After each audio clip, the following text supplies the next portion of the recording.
Good morning. Good morning, everybody. Jesse Montano, Guerilla Sports Daily, kicking off your day. I always hate saying the same word twice in the same sentence. July 17th, it's Wednesday, halfway through the week. We are getting there.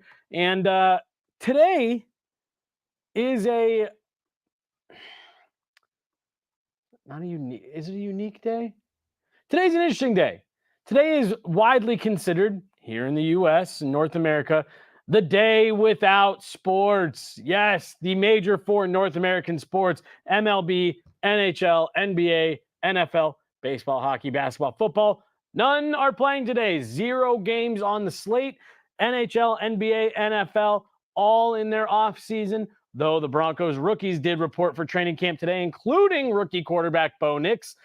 No games for those leagues today. Obviously, they're all in the offseason. MLB had their all-star game last night, and so they are off today. We got a couple WNBA games on the slate. I believe we got some Olympic basketball. Tour de France is going on.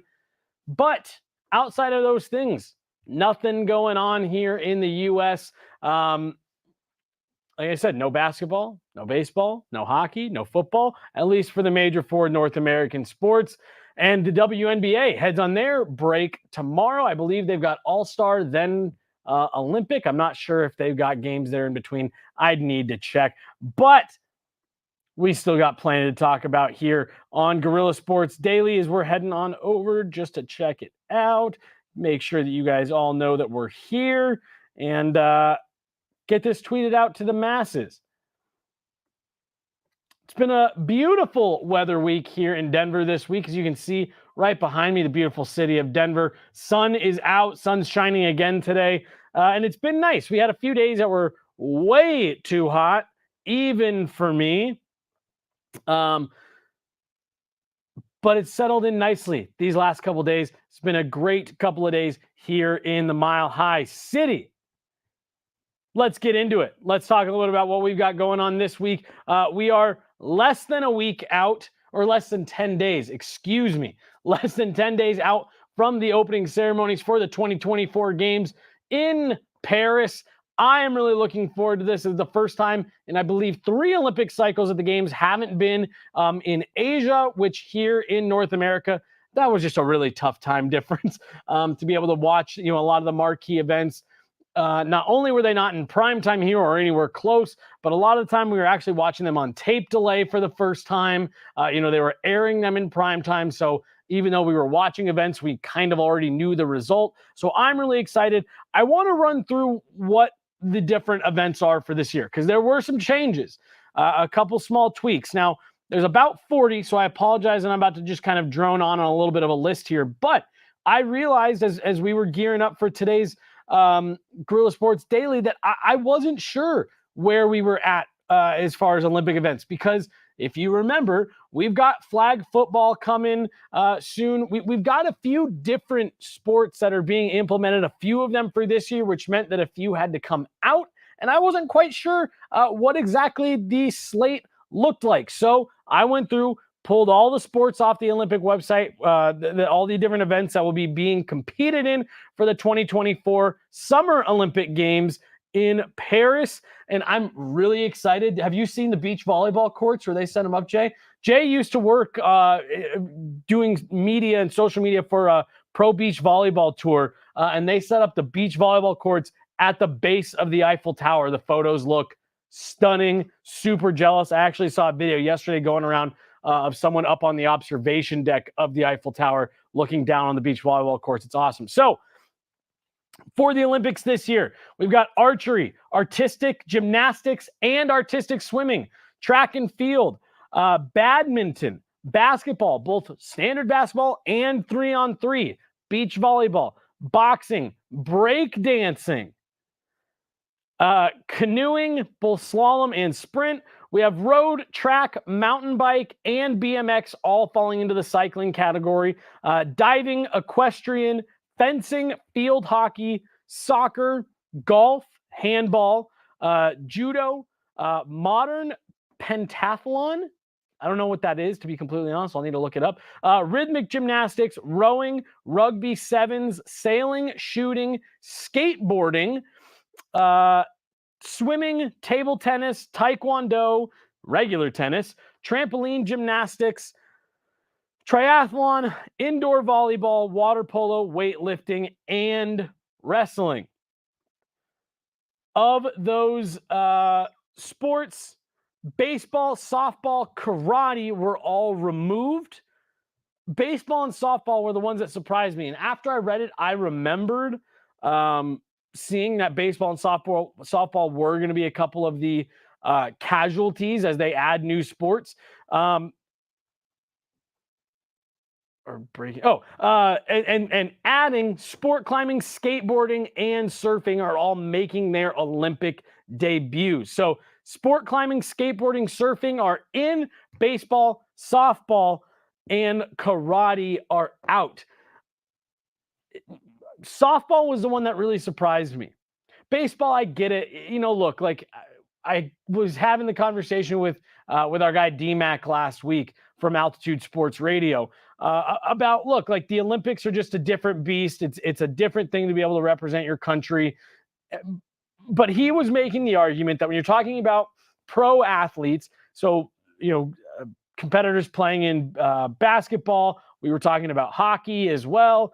When flag football comes to the Olympics, well, some of the NFL players want to go. But, it relates to baseball too, that, look, there's a lot of money at stake here. The leagues, the MLB would have had to take an even longer extended break here in the season for their athletes to be able to go. I get it. Softball was the one that was really surprising. Karate. I feel like I've never been the guy to necessarily sit down and watch karate. But I know I remember having seen it on the slate for years and years. It's funny that they took that off. Okay. Here's a pentathlon, a modern pentathlon, an athletic event comprising 5 different events for each competitor. In particular, also modern pentathlon, a men's event involving fencing, shooting, swimming, riding, and cross-country running. That's insane. For the fencing part of it is a little funny. I don't really know what that has to do with the rest of it, but okay. Now that you say this, I do remember having seen, maybe I'm thinking Winter Olympics when they're skiing up and they have to shoot. All right, I'm in modern pentathlon. I'll watch. That does sound super interesting, and I imagine you got to be a pretty gifted athlete to be able to do that. So I'm in. I really am. I love the Olympics. I just love being able for 2 weeks. It feels like it's 24/7 sports, and sports at an insanely high level. Like we were talking about it last week. There's the running joke of like, man, wouldn't it be great to see like your average athlete compete in an Olympic event just so you can really get a grasp for how good these athletes really are. And like I was saying that actually to my wife last week, because we saw there's a documentary or a docu-series called Sprint on Netflix about Olympic runners, track and field. And like you can just tell, even in like the slow-mo, how powerful those runners are and how fast they're moving. But I told my wife, I was like, wouldn't it be so fun to just be able to race against one of them once, just so you can have like a grasp for how fast they're actually moving. Like you'd lose by 1 billion miles, obviously, but I just think it'd be really fun. So Olympics coming up. Love track and field. I really enjoy watching handball. Beach volleyball I'll be watching for sure. Basketball. I'm really excited.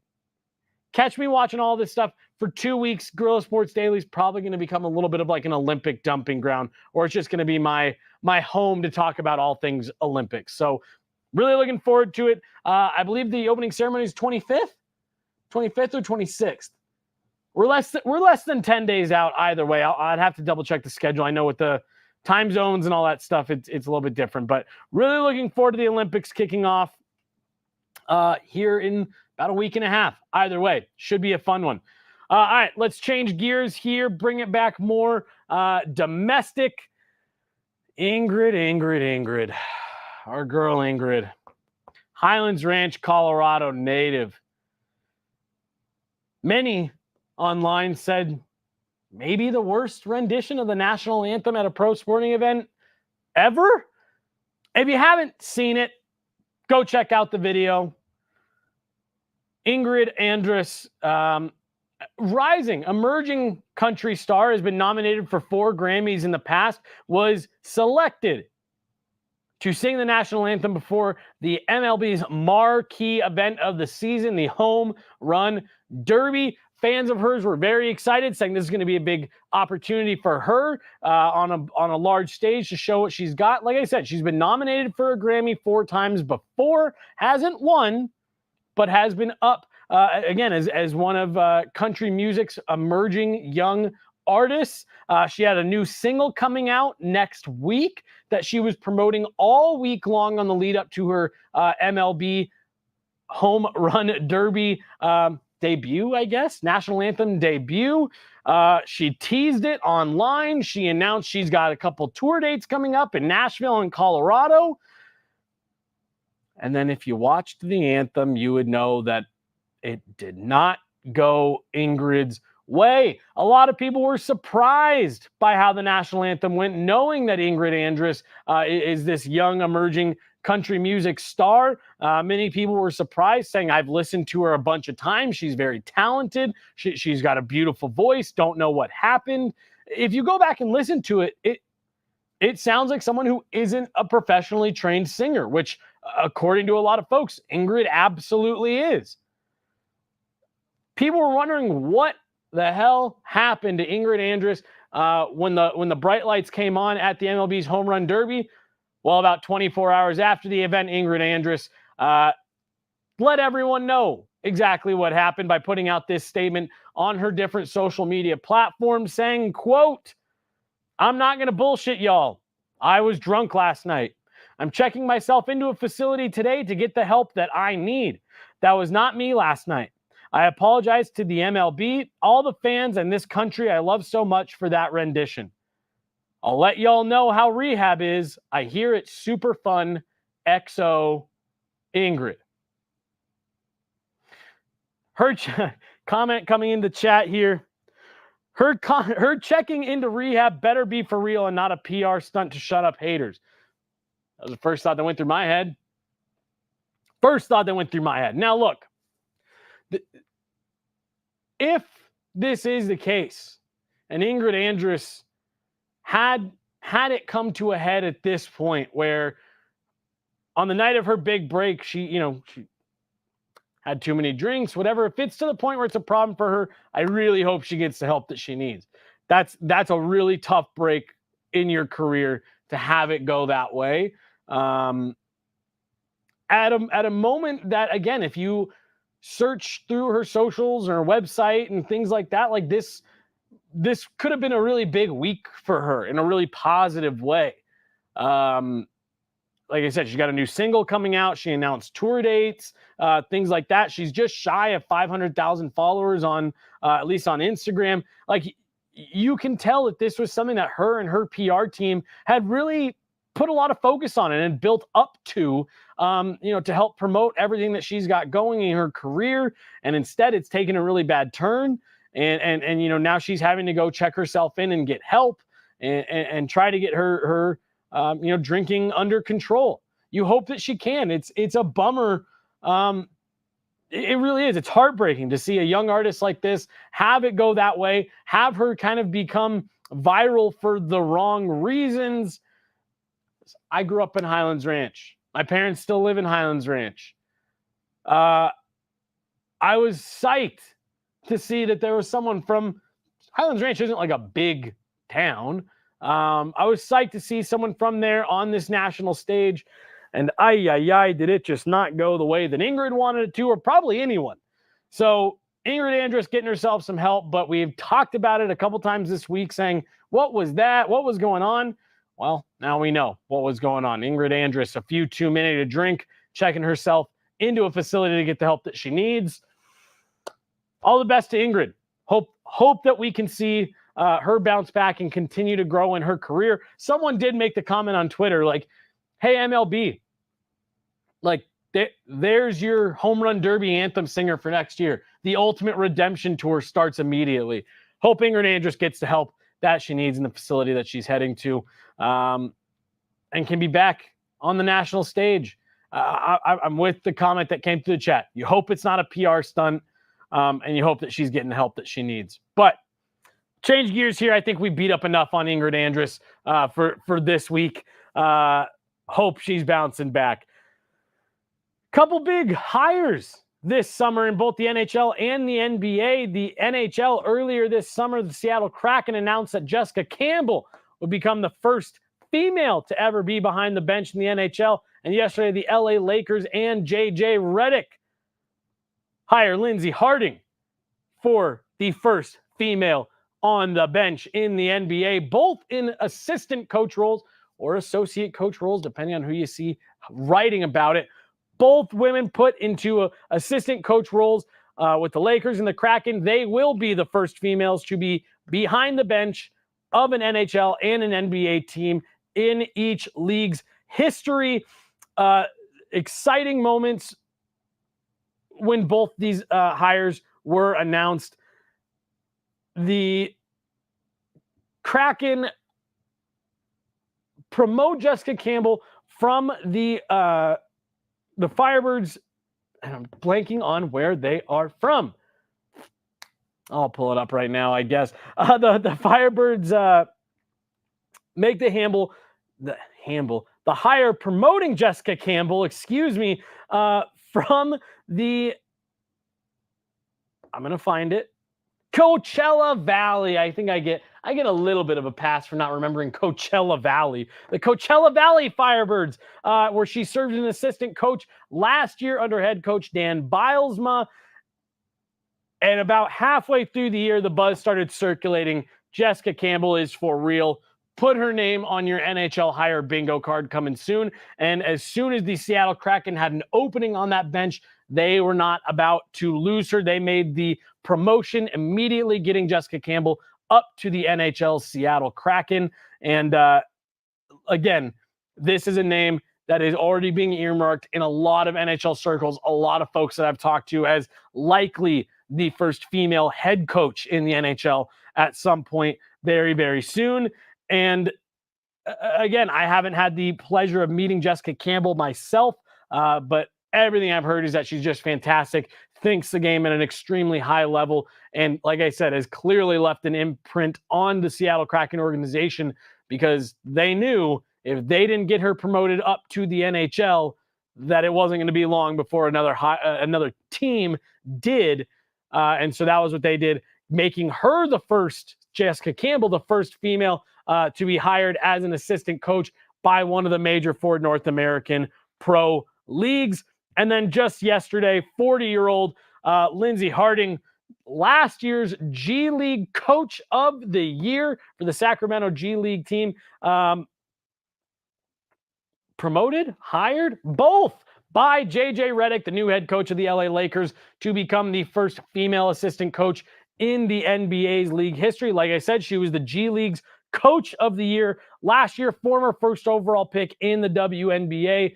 No one has to tell you about Lindsey Harding's credentials and earning every bit that she's getting here with this hire. I think these are exciting hires. This has been a conversation that has really picked up a lot of steam over the last couple of years in the NHL and amongst hockey circles, both on the international scene and in the pro ranks, lower leagues. There's a lot of female coaches that are making waves and are really starting to establish their names, like I said, in these elite high-end coaching circles. Again, you're seeing more of them being considered in ECHL, AHL permanent roles, and even at the NHL level. You're seeing a lot of female coaches being rolled into development staffs and working with individual players, skills coach, things like that. As I potentially feel a sneeze coming on. So you're seeing more and more of these really smart, really talented female coaches being folded in, where maybe in the past a lot of folks had looked at it like, well, the women's game's a little bit different. It's not quite the same. No, these are incredibly smart minds for their sport. They understand the game. They understand it at the highest levels. And it's great to see them get that recognition and start to get not only the recognition, but the jobs that go along with the credentials that Jessica Campbell and Lindsey Harding have. So history being made in both the NHL and NBA this summer as we get two females behind the benches. Or I guess in the NBA, it's on the bench. In the NHL, it's behind the bench. But you know what I'm saying. They're there. It's going to be great to see both of them. And I'm not as tied in on NBA circles as I am on the NHL side. But something tells me the G League's Coach of the Year probably isn't going to spend terribly long as just an assistant coach at the NBA level. Look for both these ladies to likely be breaking through more barriers as they head toward being head coaches in these respective leagues. I'll be looking forward to that when the Kraken come to town. Hopefully be able to chat with Jessica Campbell this season. Last thing we're going to finish with here to wrap up our Wednesday morning. If you followed my work for a while, you know this is something that I'm excited about. The MLB finally doing some serious testing at the highest level of implementing robot umpires. Look, there's going to be some baseball fans who don't like the purists, right? The old school. They're not going to like what I've got to say here. This should have been done years ago. Not only is it technology that's feasible, and not only is it technology that already exists, it's technology the MLB already uses in their broadcasts. If there was a baseball game on today, which as we established off the top of the show, there's not, we could all of us who are here in the studio, we could turn on the TV and watch a game, and I could tell you definitively, watching the TV, whether it was a ball or a strike. But for some reason, that's something that I can do at home, but MLB umpires can't. The technology exists, folks. We use it every single game. I don't understand why you wouldn't want to get a call like that right. I'm not even saying remove umpires completely. You can even keep them behind home plate.